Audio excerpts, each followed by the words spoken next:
चला तर मग यावर सविस्तर चर्चा करूया. हो, नक्कीच.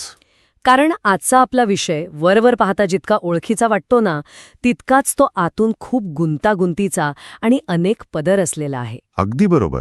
आणि म्हणूनच आज आपण विद्या वाचस्पती विद्यानंदर यांच्या एका अत्यंत महत्त्वपूर्ण लेखनावर आधारित विश्लेषणाला सुरुवात करत आहोत, ज्याचं नाव आहे आध्यात्मिकतेची अनुभूती घेणे म्हणजे संन्यास घेणे नाही. हो. आणि आपल्या आजूबाजूला विशेषतः या माहितीच्या युगात अध्यात्म या शब्दाभोवती एक विशिष्ट आणि बऱ्याच अंशी चुकीचं वलय निर्माण झालं आहे. खूपच चुकीचं वलय आहे ते.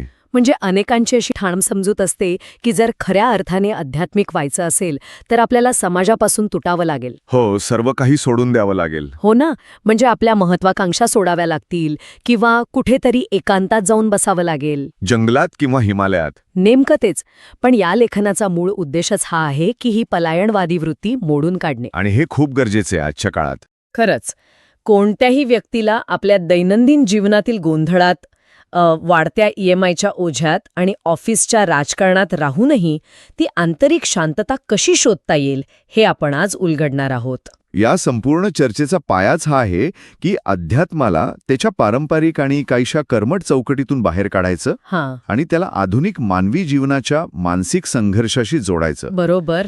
या लेखनातून एक अत्यंत स्पष्ट आणि प्रगल्भ विचार पुढे येतो, तो म्हणजे अध्यात्म ही कोणतीही रहस्यमयी प्रक्रिया नाहीये. मग ती नक्की काय आहे? तो एक मानसिक दृष्टिकोन आहे. अच्छा. आपण अनेकदा पाहतो की लोक मानसिक तणावाखाली असताना म्हणतात की मला हे सगळं सोडून कुठेतरी हिमालयात किंवा जंगलात निघून जायचंय. हो, खूप लोक असं म्हणतात, कंटाळा आला की. पण इथे सर्वात रंजक गोष्ट अशी आहे की असा विचार करणं म्हणजे केवळ आपल्या बाह्य परिस्थितीला, म्हणजे आपल्या जॉग्राफीला दोष देण्यासारखं आहे. जॉग्राफीला दोष देणे भारी शब्द आहे हा. हो, कारण जेव्हा एखादी व्यक्ती सगळं सोडून एकांतात जाते तेव्हा ती आपलं मन, आपले पूर्वग्रह, आपल्या असुरक्षितता आणि आपला अहंकार हे सगळं सोबतच घेऊन जाते. म्हणजे बॅगेत कपड्यांसोबत या सगळ्या गोष्टीही पॅक करूनच आपण जातो. अगदी तसंच. त्यामुळे केवळ ठिकाण बदलल्याने किंवा संन्यास घेतल्याने आंतरिक अस्वस्थता कधीच संपत नाही.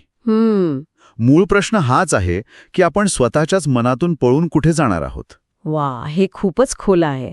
स्वतःच्याच मनातून पळून कुठे जाणार, आणि हाच तो कळीचा मुद्दा आहे असं मला वाटतं. नक्कीच. म्हणजे आपण हिमालयात जरी गेलो तरी तिथेही माझी जागा किंवा माझी साधना हा अहंकार उभा राहू शकतोच. हो, तिथेही स्पर्धा सुरू होतेच ना. म्हणूनच हा विषय खऱ्या अर्थाने रंजक ठरतो. जर जंगलात जाणं, समाज सोडणं किंवा बाह्य गोष्टींचा त्याग करणं म्हणजे अध्यात्म नाही, तर मग प्रत्यक्ष व्यवहारात अध्यात्म म्हणजे नक्की काय? बरोबर. या लेखनातून यावर जो प्रकाश टाकला आहे तो मला खूप महत्वाचा वाटला, कारण इथे अध्यात्माची व्याख्या ही मनाच्या शुद्धतेशी आणि मुख्य म्हणजे सजगतेशी जोडली गेली आहे, जागरूकतेशी जोडली आहे. हो. पण मला इथे एक प्रॅक्टिकल प्रश्न पडतो. विचारा ना. आपण सगळेच म्हणतो की सजग रहा किंवा जागरूक रहा, पण एका सर्वसामान्य व्यक्तीसाठी जी सकाळी 8च्या लोकलने प्रवास करते, जिच्यावर कामाचे डेडलाईन्स आहेत, तिच्यासाठी या सजगतेचा प्रत्यक्ष अर्थ काय होतो? हा अत्यंत महत्वाचा आणि रोजच्या जगण्यातला प्रश्न आहे. बघा, सजगता म्हणजे डोळे मिटून सतत ध्यानात बसणं नव्हे. या विश्लेषणात ज्या जागरूकतेवर भर दिला आहे ती म्हणजे प्रतिक्रिया आणि जाणीव यातील अंतर ओळखण्याची क्षमता. प्रतिक्रिया आणि जाणीव यातलं अंतर म्हणजे space between stimulus and response असं म्हणायचं का तुम्हाला? अगदी नेमकं तेच. आपण दिवसभरात अनेक गोष्टी करतो, अनेक निर्णय घेतो. जेव्हा कोणी आपला अपमान करतं किंवा आपल्या मनाविरुद्ध एखादी घटना घडते तेव्हा आपली पहिली प्रतिक्रिया काय असते? तो किंवा स्वतःलाच दोष देऊ लागतो. आपण पूर्णपणे त्या भावनेच्या आहारी जातो. बरोबर आहे, आपण वाहत जातो त्या भावनेत. पण आध्यात्मिक सजगता म्हणजे जेव्हा राग येतो तेव्हा मला राग आला आहे हे त्रयस्थपणे पाहता येणं. ओके, म्हणजे स्वतःकडेच एका वेगळ्या दृष्टिकोनातून पाहणं. हो, यालाच भारतीय तत्वज्ञानात साक्षी भाव म्हटलं आहे. एखाद्या व्यक्तीने जेव्हा स्वतःच्याच विचारांकडे, रागाकडे, भीतीकडे आणि अगदी आनंदाकडेही एका त्रयस्थ निरीक्षकाप्रमाणे पाहण्यास सुरुवात केली की खऱ्या अर्थाने आध्यात्मिक प्रवासाची सुरुवात होते. म्हणजे स्वतःला स्वतःपासून थोडं वेगळं करून पाहणं. अगदी बरोबर. आणि विचार करा, ह्या प्रक्रियेसाठी घरदार सोडण्याची किंवा समाजापासून दूर जाण्याची अजिबात गरज नसते. उलट समाजात राहूनच जास्त प्रॅक्टिस होते याची. हो, समाजात राहूनच रोजच्या संघर्षातच या साक्षीभावाची खरी कसोटी लागते. म्हणजे थोडक्यात सांगायचं तर आपण कुठे आहोत यापेक्षा आपण कसे आहोत आणि स्वतःच्या मानसिक स्थितीला कसा हाताळतो यावर अध्यात्म अवलंबून आहे. 100%. पण थांबा, इथे मला एका व्यावहारिक विरोधाभासाकडे लक्ष वेधायचं आहे. कोणता विरोधाभास? आजच्या काळात विशेषतः कॉर्पोरेट जगात किंवा व्यवसायात जिथे सतत स्पर्धा आणि टार्गेट्सचं ओझं असतं, तिथे जर एखादी व्यक्ती सतत साक्षीभावात किंवा शांत राहिली तर ती मागे पडणार नाही का? हां, अनेकांना पडणारा अत्यंत सामान्य प्रश्न आहे. हो, कारण या लेखनात निस्वार्थता आणि समर्पण या शब्दांचा वापर केला आहे. जर आपण ऑफिसमध्ये निस्वार्थपणे काम करत राहिलो तर लोक आपला गैरफायदा घेणार नाहीत का? तर मग या सर्वांचा आधुनिक जगात नेमका अर्थ काय होतो? हा अत्यंत व्यवहाराचा भाग आहे जो बऱ्याचदा अध्यात्माच्या चर्चेत टाळला जातो. जर आपण याला अधिक व्यापक दृष्टिकोनातून जोडलं तर हा विरोधाभास सहज दूर होऊ शकतो. तो कसा? इथेच आपल्याला निष्काम कर्म आणि गृहस्थाश्रम या संकल्पनांचा खरा अर्थ समजून घ्यावा लागेल, ज्याचा उल्लेख या साहित्यात अत्यंत मार्मिकपणे केला आहे. निष्काम कर्म म्हणजे फळाची अपेक्षा न करता काम करणं. हो, पण निस्वार्थपणे काम करणं म्हणजे स्वतःचं नुकसान करून घेणं किंवा महत्वाकांक्षा सोडून देणं असं अजिबात होत नाही. अच्छा. आणि शांत राहणं म्हणजे निष्क्रिय होणं नव्हे. कॉर्पोरेट जगात जर एखादी व्यक्ती अत्यंत निष्ठेने, पूर्ण क्षमतेने आपलं काम करत असेल, पण त्या कामाच्या यशापयशावर स्वतःची व्हॅल्यू किंवा स्वतःचं मूल्य ठरवत नसेल, तर ती व्यक्ती खऱ्या अर्थाने आध्यात्मिक आहे. म्हणजे यश मिळालं तरी हुरळून जायचं नाही आणि अपयश आलं तरी खचून जायचं नाही. अगदी बरोबर.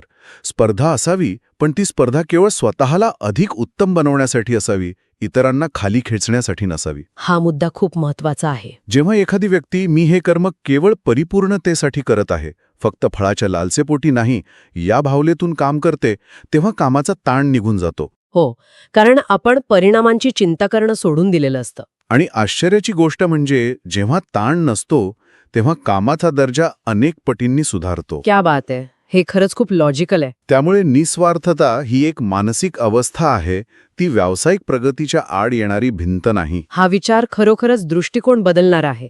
कारण आपण अनेकदा यशाची व्याख्या ही केवळ अंतिम परिणामावर ठरवतो. हो, आपण रिझल्ट्सवर फोकस करतो नेहमी. पण तुम्ही आत्ता जसं स्पष्ट केलंत की यश हे अंतिम परिणामापेक्षा त्या प्रक्रियेत गुंतलेल्या शुद्ध हेतूवर जास्त अवलंबून आहे. अगदी. आणि याचा थेट संबंध गृहस्थाश्रम या संकल्पनेशी येतो. हो, गृहस्थाश्रमाचं महत्त्व खूप मोठं आहे. या लेखनात एक अत्यंत सुंदर मुद्दा मांडला आहे की प्राचीन काळापासून संन्यासापेक्षा गृहस्थाश्रमाला अधिक किमान समान महत्त्व दिलं गेलं आहे. बरोबर.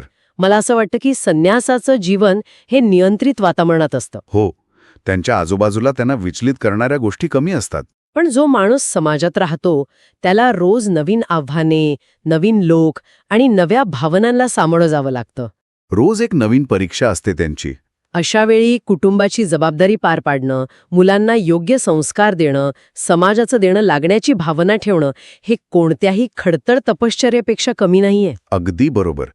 आणि हे तपश्चर्येपेक्षा कठीण आहे, कारण इथे अहंकार दुखावला जाण्याची शक्यता सर्वाधिक असते. हो, रोज कोणीतरी काहीतरी बोलतं आणि आपल्याला राग येतो. यावरून एक महत्त्वाचा प्रश्न निर्माण होतो, अंतर्गत बदलाचा, आणि तो प्रत्यक्षात कसा आणायचा याचा.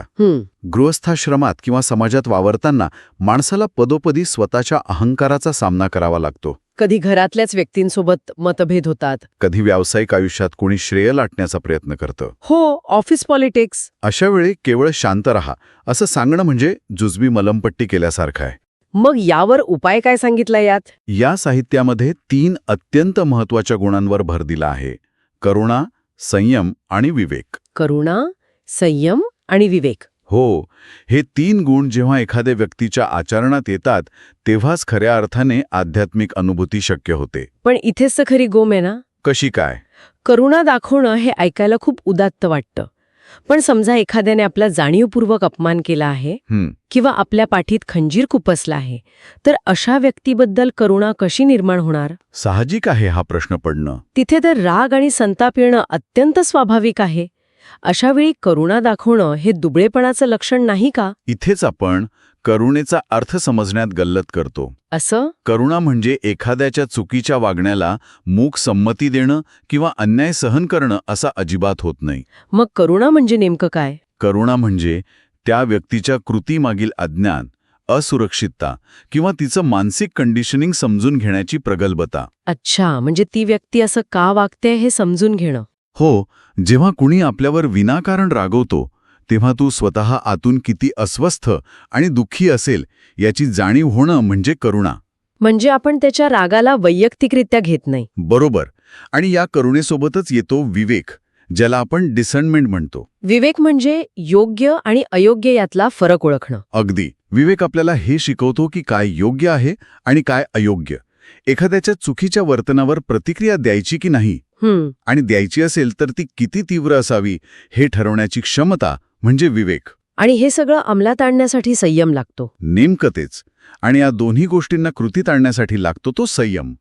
त्यामुळे करुणा, विवेक आणि संयम हे दुबळेपणाचं नाही तर एका अत्यंत सशक्त आणि स्थिर मनाचं लक्षण आहे. वाह, हे खूपच पॉवरफुल आहे. जेव्हा एखादी व्यक्ती या त्रिसूत्रीचा वापर करून रोजच्या जीवनातील संघर्षांना सामोरी जाते, तेव्हा ती खऱ्या अर्थाने अध्यात्माचं आचरण करत असते. हे विश्लेषण खरंच खूप सखोल आहे, कारण यातून हे स्पष्ट होतं की अध्यात्म ही जीवनापासून पलायनाची वाट नाही. अजिबात नाही. उलट जीवन अधिक अर्थपूर्ण आणि धाडसाने जगण्याची ती एक कला आहे. हो, एक प्रॅक्टिकल आर्ट आहे ती. आपण अनेकदा आर्ट ऑफ लिव्हिंग हा शब्दप्रयोग ऐकतो, पण या लेखनाच्या आधारे सांगायचं तर आर्ट ऑफ लिव्हिंग म्हणजे सतत हसत राहणं किंवा कोणताच प्रॉब्लेम नसणं असं नाही. नाही, प्रॉब्लेम्स तर सर्वांनाच असतात.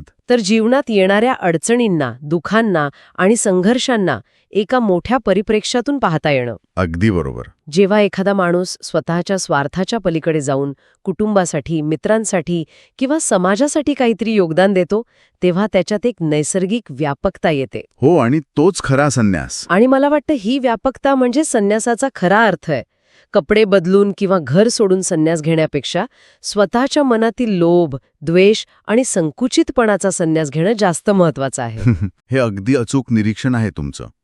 मुळात संन्यास या शब्दाचा अर्थच मुळी सम्यक न्यास असा आहे. सम्यक न्यास म्हणजे काय? म्हणजे योग्य प्रकारे सर्व गोष्टींचा त्याग करणं. पण कशाचा त्याग? बाह्य वस्तूंचा नाही, तर त्या वस्तूंविषयी असलेल्या आसक्तीचा आणि अहंकाराचा त्याग. आसक्ती सोडायची वस्तू नाही. हो. जेव्हा एखादी व्यक्ती एका आलिशान घरात राहूनही किंवा एका मोठ्या पदावर काम करूनही त्या गोष्टींचा अहंकार बाळगत नाही, ती व्यक्ती खऱ्या अर्थाने संन्यासीच असते. आणि या उलट जर जंगलात गेलेला माणूस अहंकारात असेल तर? हो, जंगलात जाऊन बसलेला एखादा व्यक्ती जर मी किती महान तपस्वी आहे या अहंकारात जगत असेल तर तो संन्यासी असू शकत नाही. बरोबर. या साहित्यात हेच सत्य अत्यंत ठळकपणे समोर आणलं आहे की आध्यात्मिकतेची अनुभूती ही बाह्य वेशावर किंवा राहणीमानावर अवलंबून नाही. ती पूर्णपणे आतून येते. ती पूर्णपणे तुमच्या मानसिक अवस्थेवर अवलंबून आहे. आणि यासाठीच अंतर्मुख होण्याचं धैर्य सर्वात जास्त महत्वाचं ठरतं. अंतर्मुख होण्याचं धैर्य ही खरंच खूप मोठी संकल्पना आहे. हो, कारण ते सोपं नसतं. नाहीच आहे. कारण आपण बाहेरच्या जगात कुणाशीही 2 हात करू शकतो, स्पर्धा परीक्षा पास करू शकतो, मोठा बिझनेस उभा करू शकतो. पण जेव्हा रात्री शांत झोपायची वेळ येते आणि आपण स्वतःच्याच विचारांसोबत एकटे असतो, तेव्हा स्वतःच्या मनातील भीती, स्वतःच्या चुका आणि स्वतःच्या असुरक्षिततेचा सामना करणं सर्वात कठीण जातं. अत्यंत कठीण. म्हणूनच आपण नेहमी स्वतःला व्यस्त ठेवतो. हो ना. तिथे आपल्याला नेहमी डिस्ट्रॅक्शन्स लागतात, जसं की मोबाईल फोन किंवा टीव्ही. कारण स्वतःच्या आत डोकावून पाहणं भयंकर वाटू शकतं. बरोबर. पण या लेखनानुसार सत्याचा शोध घेण्याची वृत्ती आणि स्वतःला जसे आहोत तसे स्वीकारून त्यात सुधारणा करण्याची तयारी हेच अध्यात्माचं सार आहे. आणि जेव्हा हा अंतर्गत बदल एखाद्या व्यक्तीच्या मनात घडायला लागतो ना, तेव्हा एक अत्यंत सुंदर आणि आश्चर्यकारक गोष्ट घडते. कोणती गोष्ट? त्या व्यक्तीचं संपूर्ण जीवनच एक अखंड साधना बनतं. म्हणजे आपण जे काही करतो ते सर्व साधना बनतं. हो, म्हणजे बघा, आपण नेहमी आध्यात्मिक साधनेसाठी दिवसातला एखादा तास काढतो. मी आता पूजा करत आहे, मी आता ध्यान करत आहे, असा विचार करतो आणि उरलेले 23 तास पुन्हा जुन्याच पद्धतीने रागावत चिडत जगतो. हो, हे तर घरोघरी पाहायला मिळतं. पण जेव्हा ही व्यापक सजगता येते, तेव्हा ऑफिसमध्ये बॉससोबत मीटिंग करणं, ट्रॅफिकमध्ये गाडी चालवणं किंवा अगदी स्वयंपाकघरात जेवण बनवणं, हा प्रत्येक क्षण एका साधनेचा भाग बनतो. कारण त्या प्रत्येक कर्मात आपण 100% प्रेझेंट असतो. बरोबर. कारण त्या प्रत्येक कर्मात सजगता असते, प्रामाणिकता असते आणि फळाची आसक्ती नसते. आणि हीच ती अवस्था आहे जिथे जीवनाचं ओझं वाटणं पूर्णपणे थांबतं. म्हणजे आपण जे काही करत आहोत तेच एका अधिक उन्नत आणि शुद्ध दृष्टिकोनातून करणं. अगदी तेच. हे खूपच आशादायी आहे, कारण यामुळे सर्वसामान्य माणसाला अध्यात्म हे काहीतरी आपल्या आवाक्याबाहेरचे आहे हा जो न्यूनगंड असतो तो दूर होतो. हो, आणि तो दूर व्हायलाच हवा.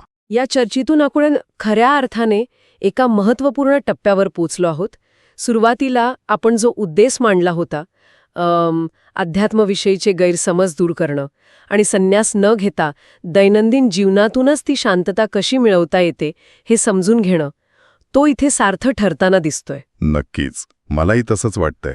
आध्यात्मिक अनुभूतीसाठी कोणत्याही विशिष्ट ठिकाणी जाण्याची किंवा जबाबदाऱ्या झटकून टाकण्याची अजिबात गरज नाही. आपली सध्याची परिस्थिती, आपलं कुटुंब, आपलं ऑफिस हेच आपली खरी प्रयोगशाळा किंवा आश्रयस्थान आहे, जिथे आपण आपल्या विचारांना आणि भावनांना आकार देऊ शकतो. अगदी तंतोतंत. आणि या प्रक्रियेतून मिळणारी जी आंतरिक शांतता असते ती कोणत्याही बाह्य परिस्थितीवर अवलंबून नसते. ती आपल्या आतच असते. जेव्हा एखाद्या व्यक्तीचं स्वतःच्या कृतींवर आणि विचारांवर नियंत्रण असतं, तेव्हा बाह्य जगात कितीही आर्थिक मंदी असो, कितीही सामाजिक गोंधळ असो किंवा कौटुंबिक कलह असो, त्या व्यक्तीच्या आत एक अथांग आणि न ढळणारी शांतता नांदत असते. वा, हाच तो खरा आध्यात्मिक आनंद आहे, जो हिमालयाच्या शिखरावर नाही तर आपल्याच अंतःकरणात लपलेला आहे. फक्त तो शोधण्याची दिशा बदलण्याची गरज आहे. हे खरंच विचार प्रवृत्त करणारं विश्लेषण आहे. विद्यावाचस्पती विद्यानंद यांच्या या लेखनामुळे अध्यात्म आणि संन्यास यातील सूक्ष्म पण अतिशय महत्वाचा फरक आज उलगडला गेला. हो, खूप चांगल्या पद्धतीने हा विषय समोर आला आहे. आता या सखोल चर्चेतून मिळालेला हा आनंददायी अनुभव आपण समारोपाकडे नेत असताना या संपूर्ण माहितीच्या आधारावर मला एक नवीन आणि अत्यंत महत्वाचा विचार सर्वांसमोर ठेवायचा आहे. नक्की सांगा. आपण आत्तापर्यंत पाहिलं की प्रामाणिकता, निस्वार्थ कर्तव्य आणि सजगता हेच अध्यात्माचं सर्वोच्च रूप आहे. आणि यासाठी संन्यास घेण्याची किंवा वेगळं काही करण्याची गरज नाही. बरोबर. तर मग विचार करा, जर समाजातील प्रत्येक व्यक्तीने हे तत्व खऱ्या अर्थाने आत्मसात केलं तर काय होईल? जर आपण सर्वजण आपल्या रोजच्या कामात, कार्यालयात, व्यवसायात आणि कुटुंबात याच सजगतेने आणि करुणेने वागलो, केवळ स्वतःचा स्वार्थ नसून व्यापक कल्याण आहे, तर कामाचा ताण आणि वैयक्तिक शांती या दोन वेगळ्या गोष्टी राहतील का? खूपच सुंदर प्रश्न आहे हा. याचाच अर्थ असा की आपण जिथे काम करतो, जिथे राहतो, ते आपलं संपूर्ण व्यावसायिक आणि सामाजिक जगच एका विशाल आध्यात्मिक आश्रमात रूपांतरित होऊ शकेल का? नक्कीच होऊ शकेल. विचार करा, जर प्रत्येक ऑफिस, प्रत्येक घर हेच एक आश्रमाचं रूप बनलं, तर या जगाला कोणत्याही वेगळ्या स्वर्गाची किंवा एकांताची गरजच उरणार नाही. याच एका सुंदर आणि व्यापक प्रश्नासोबत आजची आपली ही वैचारिक आणि माहितीपूर्ण चर्चा आपण इथेच थांबूया. पुन्हा भेटूया अशाच एका नवीन कुतूहलवर्धक आणि रंजक विषयासोबत. धन्यवाद. धन्यवाद.